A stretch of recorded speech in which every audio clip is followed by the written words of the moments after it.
Greetings YouTube, this is Remarkable Republican here once again to bring you the truth with a truth-flavored bias.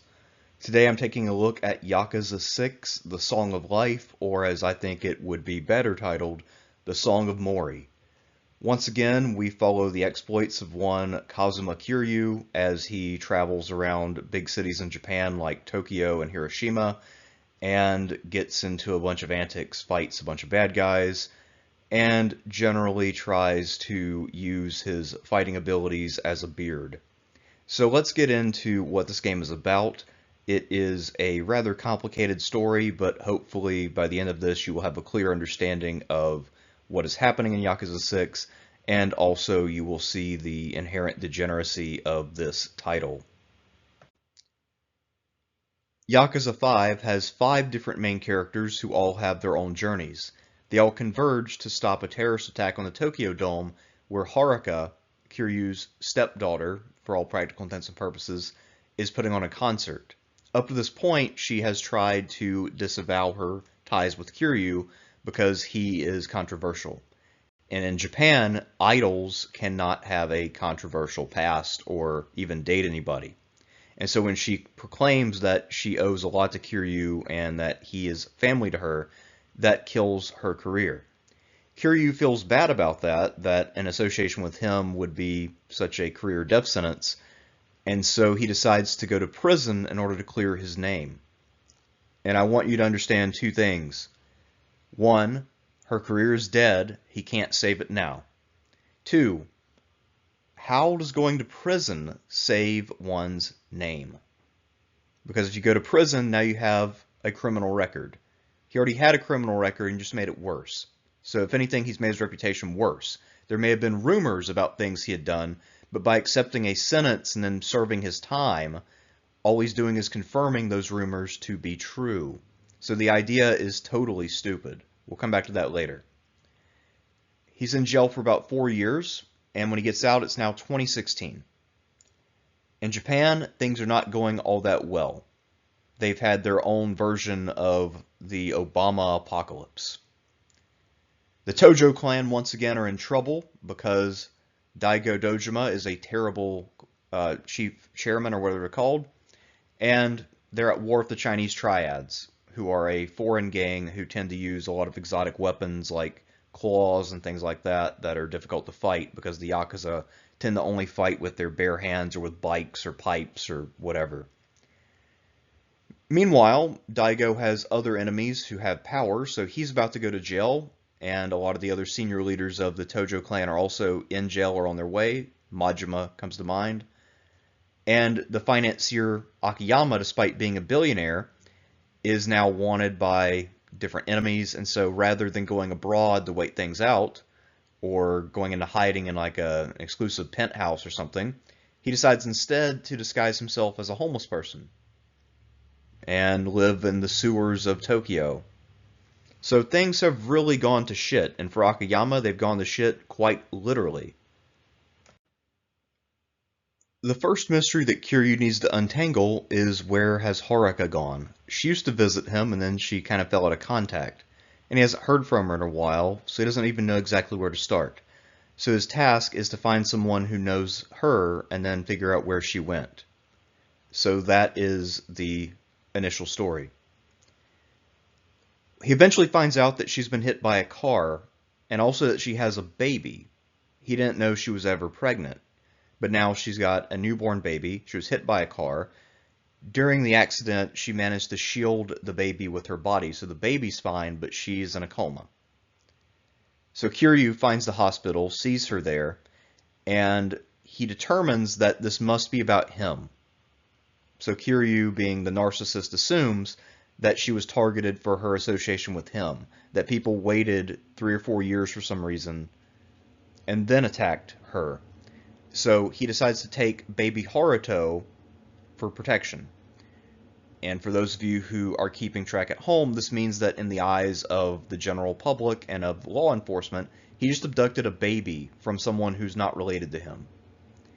And given his past and given his, degeneracy, one can only assume that law enforcement would fear that he was doing unspeakable things to the child. Another thing that he is not able to ascertain in any way is the idea that Haruka was actually targeted. So not only does he assume that she was attacked maliciously, but also that it was about him. All Kiryu knows is that at one point, before she had her baby, Haruka was living in Hiroshima, in particular the red light district of Onomichi, and so he makes for that area with baby Haruto in hand. When he gets there, he meets a local tough named Nagamo. Nagamo is a sort of officer in a minor Yakuza family. He thinks he's hot shit, even though he's a chunky guy who can't fight. And he goes into a bar where Kiryu is chatting up the bartender, looking for information. Well, Nagamo's in love with the bartender, Kiyomi, and so he decides that he has to fight Kiryu to prove his valor. He doesn't know who Kiryu is at the time. He fights him, and he gets his ass kicked. Later on, Nagamo and his family will figure out who Kiryu actually is, and from there, they will start to befriend him because they want to learn about the legendary Yakuza. That being said, they pretend for a while they don't know who he is because they don't want to embarrass him, but they do know who he is, and they also will withhold information from him for a long time. So even though they become friendly and they work together, it is a sort of strained relationship in many ways. All of this will involve Kiryu in a constantly unfolding conspiracy. There will be major political leaders in the country who are involved in this, so all of the politics of Japan are sewn up into some events in Onomichi. You also have another Yakuza faction, a fairly large family that's a little bit hidden, as well as some more small local families. And you also have a mystery as to who Haruka's father actually is. It's something that one of the Yakuza leaders knows, but chooses to keep concealed from Kiryu for a very long time. And hint, it is not Nagamo, because Nagamo is too busy obsessing over Kiyomi and failing to get with her. As is always the case with Kiryu, he has a million things to do and very little time to accomplish them. And yet he still has infinite time for fun and games. So he will have many, many side activities that he will engage with in Yakuza 6. One is that he joins a baseball league with Nagamo, and Nagamo was looking for a good player. Well, Kiryu happens to know a guy from the last game, if you'll recall, Shinada, who was a pro at one point. And instead of calling his friend the pro, Kiryu has to hot dog it and become the star of the team himself. So that's just typical narcissist Kiryu at work. He also goes to another bar where he becomes a barfly, and this is another place with other middle-aged losers who just sit around and complain all day. And so he goes with them to shoot the shit, and it gives him a sense of community, because they also fucked up their lives. He also will become the leader of a street gang.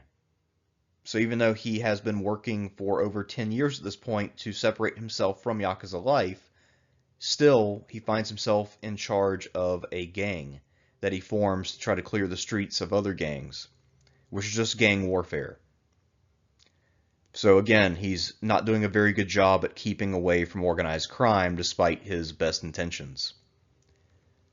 The other thing that he enjoys doing during this time, aside from reconnecting with Pocket Circuit Fighter, which we'll get back to in a minute, is he goes spearfishing in the waters off of Hiroshima. If you'll recall, Hiroshima was nuked. And also, 7 years later, in another game we'll talk about in the future, he has cancer. I'm not saying that this was the cause, because I don't have to. It's really fucking obvious.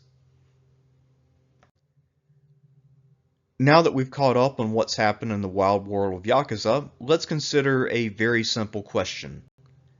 Is Kiryu some kind of a fucking idiot? And I ask this in all sincerity. He thought that going to prison was going to clear his name, but again, this would just give him a criminal record. It's also 4 years in which he's not earning any money. So he's going to come out of prison with no job and no job prospects, and then expect that everything will just be hunky-dory. The only contacts he has are all in the criminal underworld, so any job he might be able to find would be criminal and land him either back in jail or back in something like the Yakuza. He also is still very well known in that world, so people are not going to leave him alone. 4 years is not long enough for him to be forgotten, and clearly he was recognized right out of the gate by one of the more senior members of Nagamo's family. One thing that he has learned, finally, after 20 or so years of being in the Yakuza, actually closer to 30 years of being in the Yakuza, is that he doesn't have to step in all the time, so he can pick and choose. Unfortunately, he's really bad at picking and choosing his spots, as he will ignore some important shit and get involved in some trivial things. For instance, Onomichi's gang problem is not his problem. He doesn't have to clear out the local street gangs. He doesn't need to go spearfishing. He doesn't necessarily need to be a barfly, although I guess that's fairly harmless at the end of the day. But the point is, he is still very bad about picking and choosing his spots and about prioritizing. And you would think that after all of these adventures and all this time in solitary confinement to think, between his 10-year sentence in his early life and then his recent 4-year sentence, you'd think in that 14-year period that he'd have had time to do some actual reflection. But he hasn't. So again, I ask, is Kiryu some kind of a fucking idiot?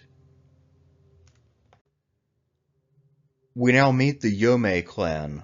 This is the third largest criminal organization in Japan. So first there's the Omi Alliance, then the Tojo clan, then the Yomei. Although they're not as big as the other two, they possibly have more money.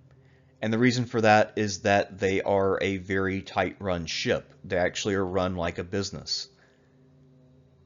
They don't interact with the other two groups. They don't try to fight for dominance. So back when the Omi and Tojo fought each other in Yakuza 2, the Yomei were nowhere to be seen because it didn't concern them. A lot of their success owes to the fact that they have a very successful front company called Iwami Shipbuilding. So this is one of the biggest companies in Japan, and it's a safe place to funnel all of their money. As we'll learn, they're also very well connected politically, so if something did go down and they were detected, they would be able to get out of trouble. They also have a very influential and sort of shadowy patriarch. So their secret chairman is someone who's been in hiding since the 1970s, and no one knows if he's still alive. Of course he is, because it makes for a better story, and he is still rocking the ascot. Because when he went into hiding, no one told him that he didn't necessarily have to maintain the standards of fashion from 1975. But he did that anyway because that's just how the man rolls. Given that Kiryu was a former chairman of the Tojo clan, you would think that he would already know about the Yomei.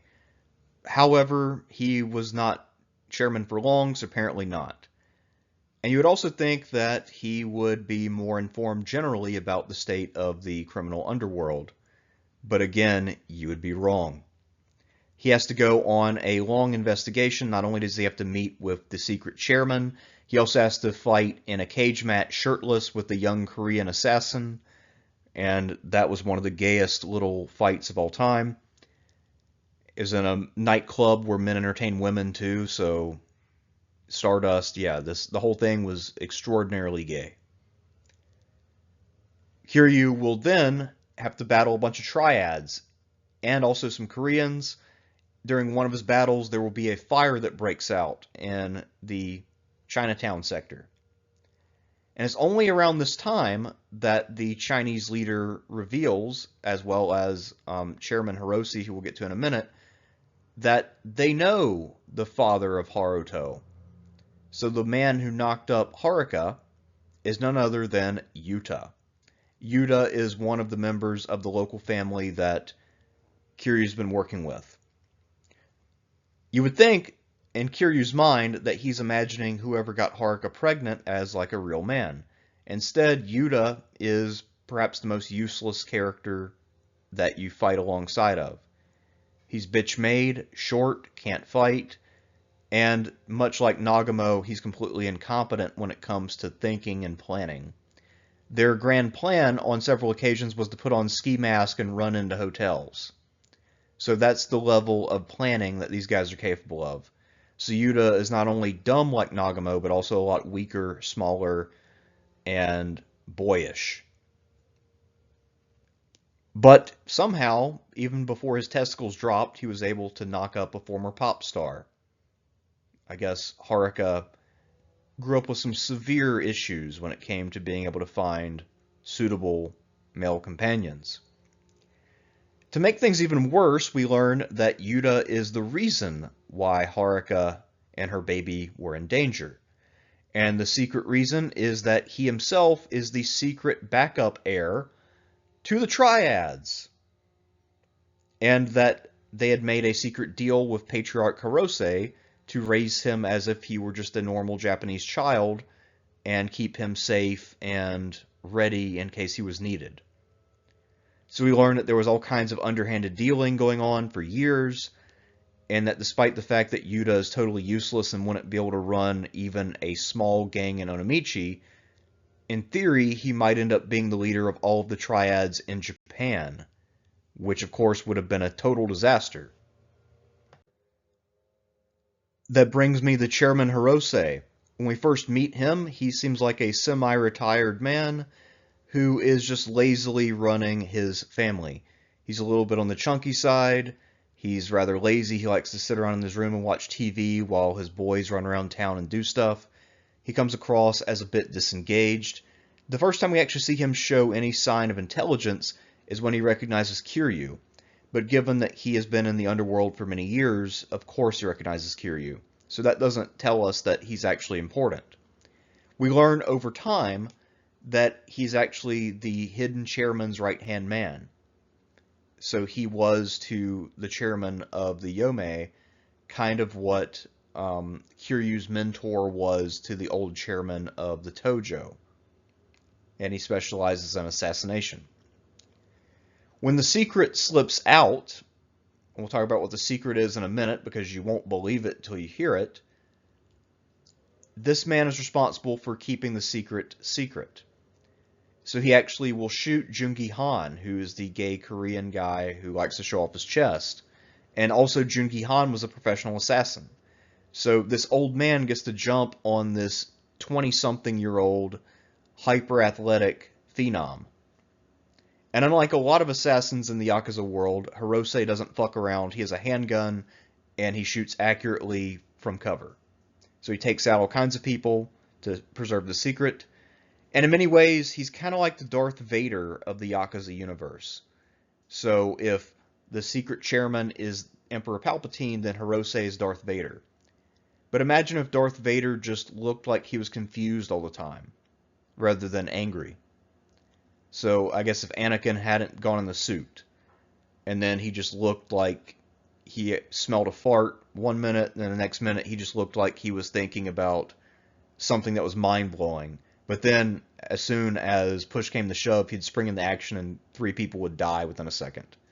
Because that's effectively Chairman Hirose, or excuse me, Patriarch Hirose. So what was the big secret that caused the Yomei to have blackmail and be able to make an alliance with the Triads? And what was worth killing over? Why did Hirose devote his entire life to killing people to protect this secret? So what was the secret? Well, the secret is that Japan built another battleship.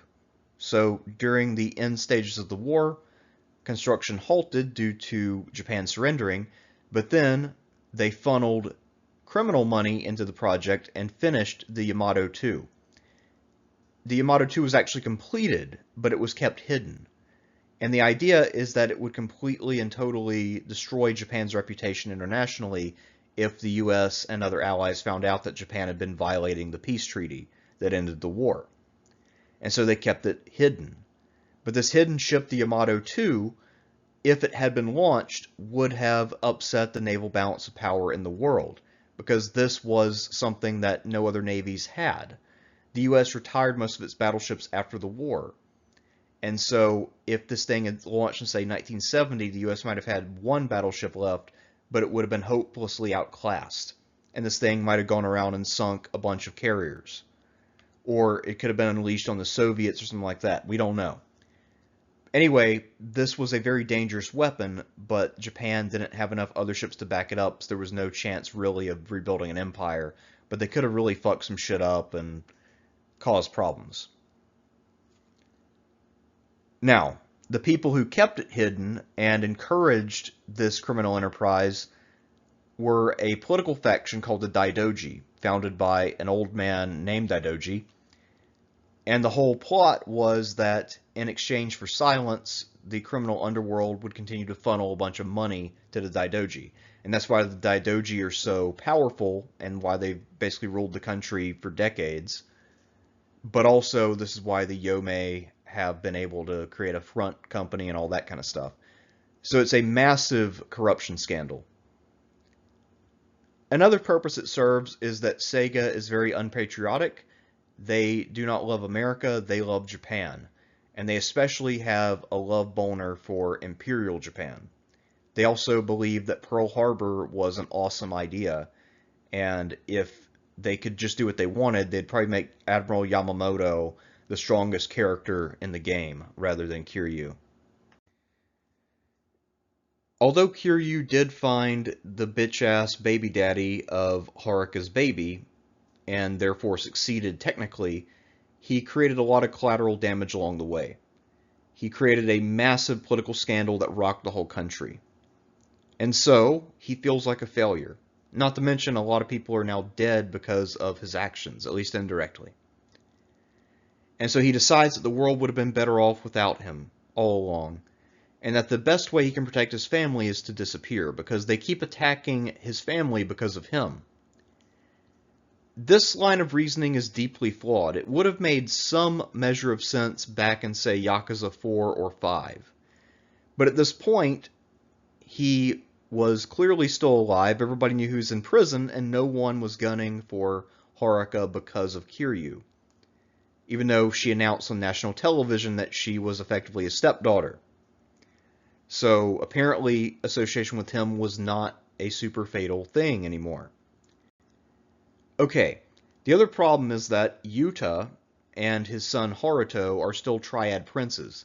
Sure, his father, the leader of the Triads, renounced any claim to the boy, but still, if times got desperate enough, he might renege, because he's a fucking criminal.